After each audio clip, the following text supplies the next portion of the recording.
So Mythological, first of all, is delighted to have Patrick Graham with us, writer, filmmaker, and dare we say horror fiend, to chat with us.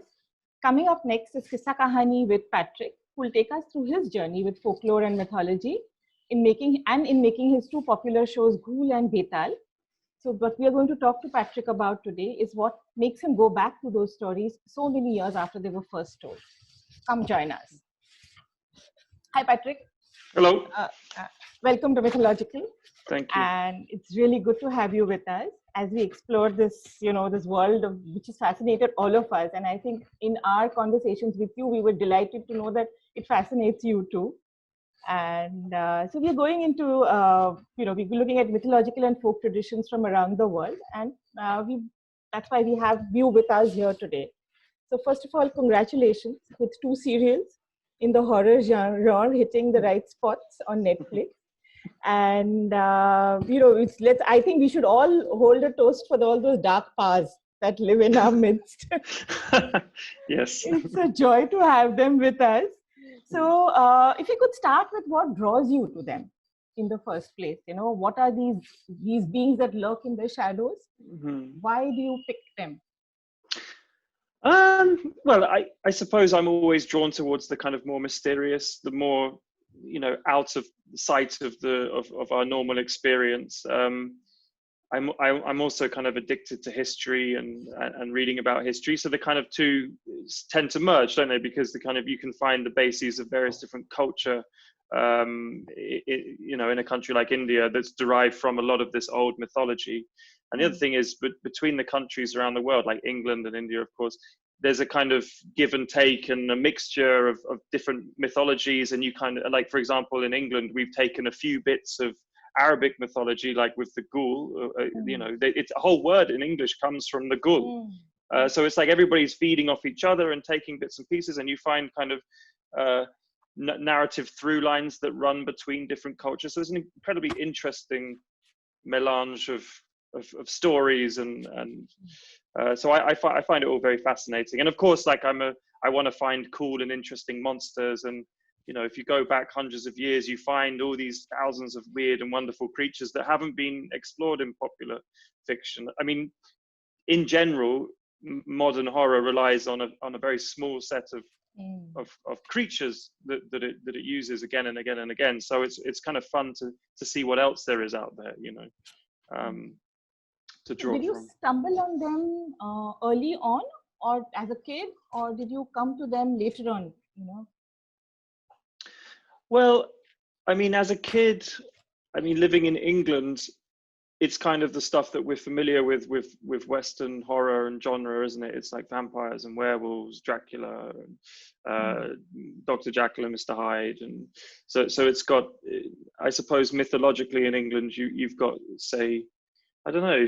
I mean, it doesn't feel as rich as it does in India, to be honest. In India, because there's so many different states and different communities with their own different kind of cultural take on things, and all these different myths that they have. In England, it's much more kind of focused, and it's been popularized so much that it doesn't seem so novel. But certainly, as a kid, I was very much drawn to ghost stories and hearing about that kind of stuff. And what did you read on ghost stories as a kid?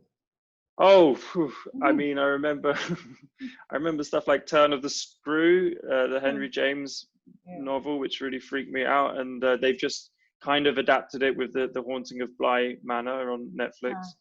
I remember just reading a lot of the kind of old classic ghost stories, kind of compilation of ghost stories. As just trying to think what sticks out in my mind the most. I remember really enjoying Dracula as a kid. And I was particularly interested when we were researching Betaal, to find that Bram Stoker apparently based a lot of his Dracula creation upon the legend of the Betaal in the first place, or the Betaala. That's interesting. Yeah. So, how did you come across ghoul? Like you said, it's an Arabic term, and this whole thing of a flesh-devouring, graveyard-residing demon. It's a bit, it kind of doesn't gel with the kind of lives that we've come to lead. Even a zombie, for example, or a demon is a little removed. And yet here, this is something that is so close to us that, it seems like it's almost an alter ego living in a graveyard. How did you come across Ghoul, and how did you make the whole thing?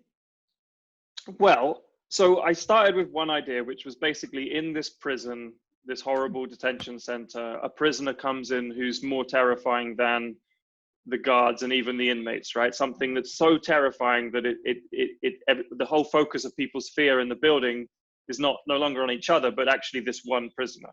So I had to kind of find what that prisoner could be. I knew he kind of wanted to be a demon, whatever, but it's, you know, I can't just fall back on the usual Western tropes of some Latin spewing demon from the Bible or something like that. So it had to be, you know, native to India and Indian mythology or the kind of mythologies of different communities within India itself. So that could be like a Muslim community, for example, who would have their own set of culture, kind of creatures in mythology. So then, because I wanted it to be about Islamophobia, I kind of took the example of a film like The Keep by Michael Mann, which had the Nazis uncovering this tomb of a Hebrew golem, right? And the Hebrew golem, representing, you know, Jewish people, came out and wreaked havoc upon this Nazi force. So I was kind of thinking of the same thing. I wanted like an Islamic or an Arabic demon that was part of the culture of the people that they were persecuting. You know, an ancient part of their culture that actually predated Islam itself. So it was more, you know, it wasn't a kind of religious monster, but it was very much part of their community's traditions, right?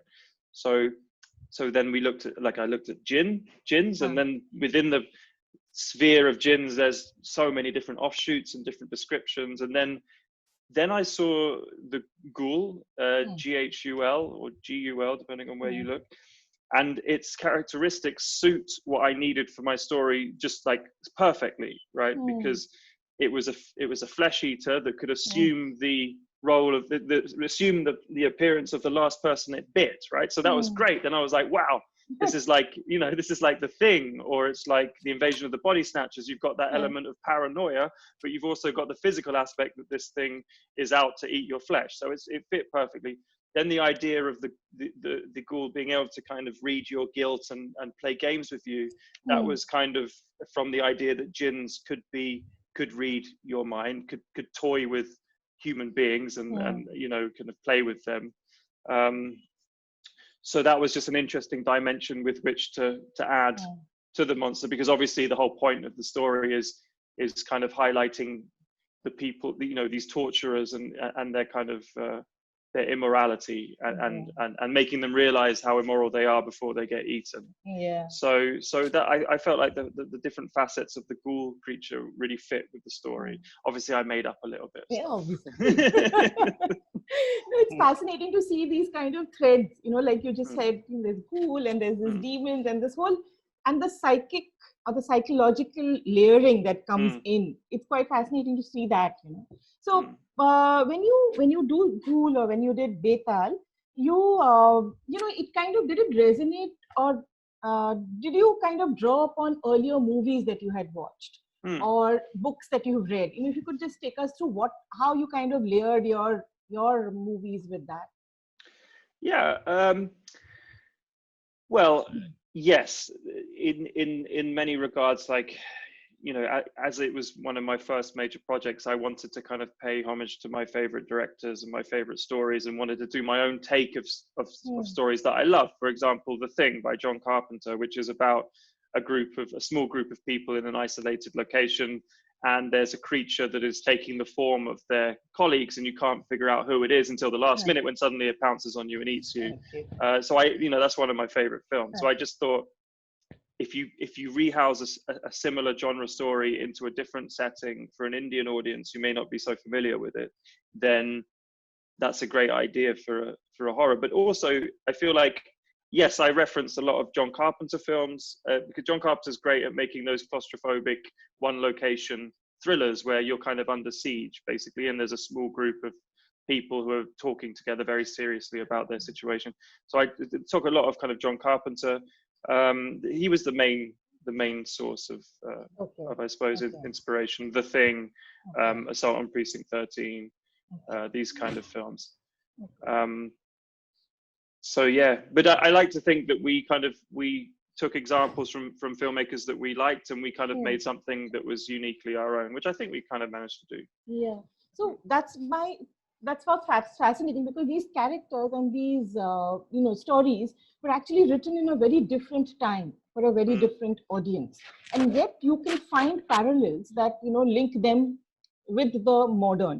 So after you made these films, did you kind of get feedback, or did you get to meet people who told you how they kind of saw these parallels, because you see them, and like you mentioned in the prison story and all of that. So what any more parallels that you see that you would like to draw out for us, and also what did you hear from the people? So from what I heard, I mean, I haven't really been on both Ghoul and Betaal. I haven't heard much kind of criticism about the treatment of old legends. I haven't really heard that much. I mean, there's been a lot of criticism, for example, on Betaal, but not much of it was ever mentioning the mythology itself. With Ghoul, I remember a screening where one guy said that he felt it was an inaccurate representation of jinns, but he didn't really tell me why he thought that. He just just told me that. But so I didn't really know what to think about that.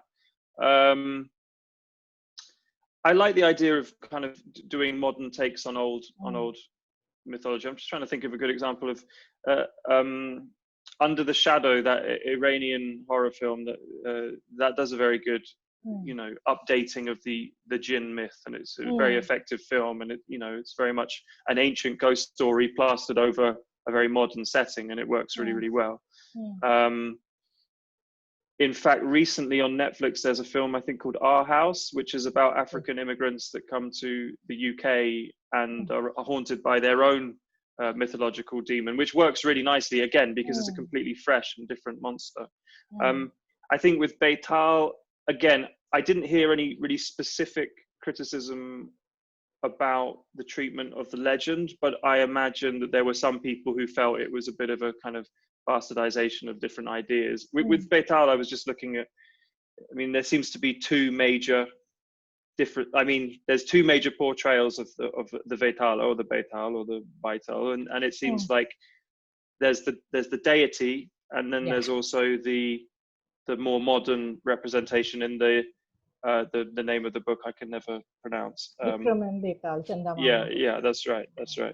So I kind of took bits of both and put them in one monster, which may have annoyed some people, I don't know. But so no, see, that's fine. I mean, you can't, all of these stories, even when they were told at that time, I'm sure hurt a lot of sentiments, and as they would do today. What is interesting for us to understand is that when you draw these parallels, you do them seamlessly. For you, there is really no disconnect between a ghoul or a Betaal living in this day and age. Though the entire concept or notion of the body living on, the body dying or being buried or being burnt, and yet some demon kind of form inhabiting that body is alien, and yet you bring it into this horror genre. So what I'm trying to understand from you is that when you do that, do you see do you think that it's just that it's the genre itself has expanded to be able to include these things? Well, I think that no matter what age we live in this increasingly modern world, there's always going to be the interest in the mysteries of life, the things that we can't explain. No matter how rational we all are, and no matter how we kind of leave superstition behind, there's always the kind of primal, instinctive part of us which is afraid of the dark, and for no rational reason. The other thing, of course, is that as a plot device, these things allow you to kind of explore kind of metaphorical angles in quite an effective way. Right. So it's like if you're looking at a dead East India Company regiment, you can compare it to the behavior of certain organizations in the present. You can say that the shadow of this colonial past is still with us, and it's still present in today's world. So it kind of allows you for this kind of figurative use of storytelling. Same with the ghoul, the idea that your neighbor is somebody that you don't, your neighbor could be a threat to you, you just don't know, kind of reflects on our modern day paranoia of terrorism, that the whole root of Islamophobia is the fear that this person you're talking to might be somehow, a threat to you. So well, that's beautiful, because that's also what we find a lot of the time in the myths that we deal with. The other thing I was interested is, when you do something like Betaal, like you mentioned, there are two mentions of Betaal. One is as a deity, and not a particularly benevolent deity for that matter. And the other is of him as this, character who's full of wit and extremely intelligent. Exactly, yeah. We see a lot of the time that in these mythic characters, there is a dual, they inhabit dual worlds, which is again very different from the world we live in, where we generally look at good as being one and evil as being another. How do you reconcile that? Because that's, quite often it can kind of, interfere with your plot line. Sure. I mean, that's a really interesting point, because if you look at Ghoul, for example, you see the ghoul in Ghoul is not evil necessarily. It's neutral. It's just doing a job, right? It's just doing a job, and probably, it enjoys its job a little bit too much. But it's been given a task, and in actual fact, the Ghoul is actually doing the job of the good guys. Like, it's actually rooting out the darkness in this terrible place. Even if it is doing it in a rather unpleasant way, that's essentially what the Ghoul is doing.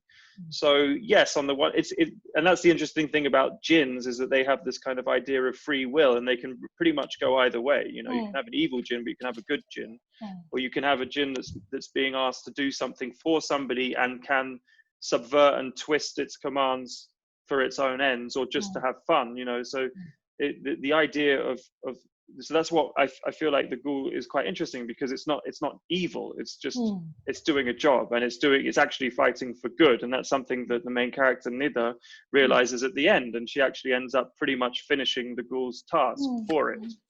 I think with the Betaal, that was much more of a kind of evil character, because actually it was maybe a bit convoluted, but this greedy English colonel had basically enslaved the Betaal's power for his own end. So it wasn't necessarily the Betaal being evil, it was the fact that this evil man had taken its power, kind of almost like colonized the demon itself, or the deity itself.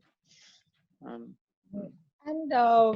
just finally, what is your takeaway when you get into these old folkloric traditions in that sense, or these myths? Because there is some way, what do you take away from here, apart from the fascinating stories that they hold?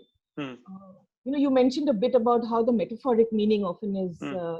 If you could just elaborate on that a bit, and also on what you kind of gain from here. Well, I feel like I've really only scratched the surface. I mean, you guys probably, your knowledge of it must be vast. So I've really only scratched the surface of it for purely out of necessity to populate my shows with the correct kind of monsters. But I suppose when I was looking at Betaal, and I was reading the Richard Burton translation of Vikram or Betaal, which is very much an anglicized version, and I felt like it was actually taking the piss a little bit of the original story. It was written in this very sarcastic way, which I felt kind of, it was interesting, because this guy was obviously looking at it from a kind of, I'm English, I know everything, look at these stupid people and their stories, which I felt was a bit kind of unpleasant, as I was reading it. But then if you read there's many translations of the original text, and I did read some of it, but I felt like it was a bit kind of lost on me. But I understood it was about teaching King Vikramaditya how to be a good king, essentially. So it's all kind of like, it's a story, it's a morality tale, I suppose. And I think a lot of these old stories are kind of morality stories and lessons. But what did occur to me reading the English version and the translated versions, is that a lot of the issues that they were dealing with centuries ago, and this probably is quite a banal statement, but a lot of the issues they're dealing with centuries ago, we're still dealing with. I mean, like the relationships as described in Vikram or Betaal were the same issues between men and women, for example, as we're experiencing today. And we're still making sitcoms and shows and they're dealing with exactly the same issues as they were in these days. So I feel like that's always very interesting to see. That's really fascinating, actually. And could you tell us a little bit about your next? Well, how much deeper are you digging? Well, much deeper, actually. So I'm trying to. So I've got right now I'm working on a kind of serial killer show. I can't go into much detail, but I've spoken to you guys about it already, and you've already given me some excellent pointers. That is actually very much based in a kind of more religious mythology, which if it goes ahead, we'll be delving into much deeper to get a kind of authentic serial killer. The other project I'm trying to kind of get working is a kind of I can't go into much detail, but it's based around South Indian history. I've been reading this amazing book about the Travancore royal family. What's it called? Ivory Throne, which is really nice. So at the moment, that's where I'm kind of looking at. I'm looking at kind of old conspiracy theories, kind of lost treasure, that kind of stuff. So lots of more. I mean, I love history, and it all interweaves with mythology. So yeah, there'll be much more, hopefully. Great. Thank you so much, Patrick. Thank you for doing this with us. And as always, the past just kind of fascinates us so much that we fail to see our present. But it's great to have you with us. Thank you. Okay. Thank you so very much, Patrick. Thank you.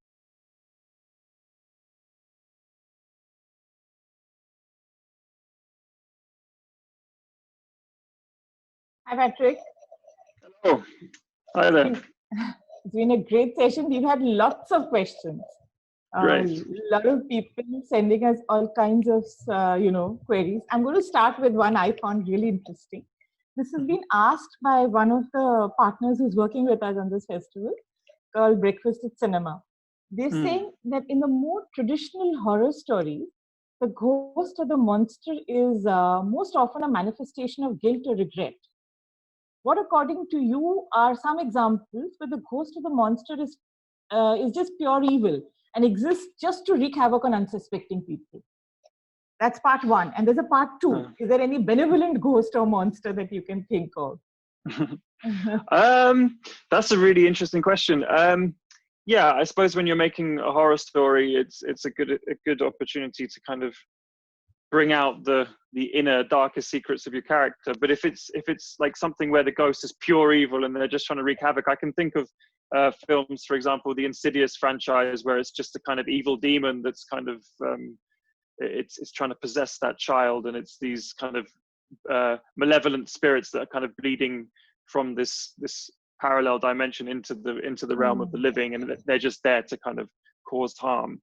I'm just thinking, there's also kind of the more kind of alien centric, I'm talking from a kind of largely Western perspective here, but there's the kind of alien type films, like Alien and Aliens, where they just want to take the human race and kind of use them to breed and eat them and like as nourishment and stuff like that.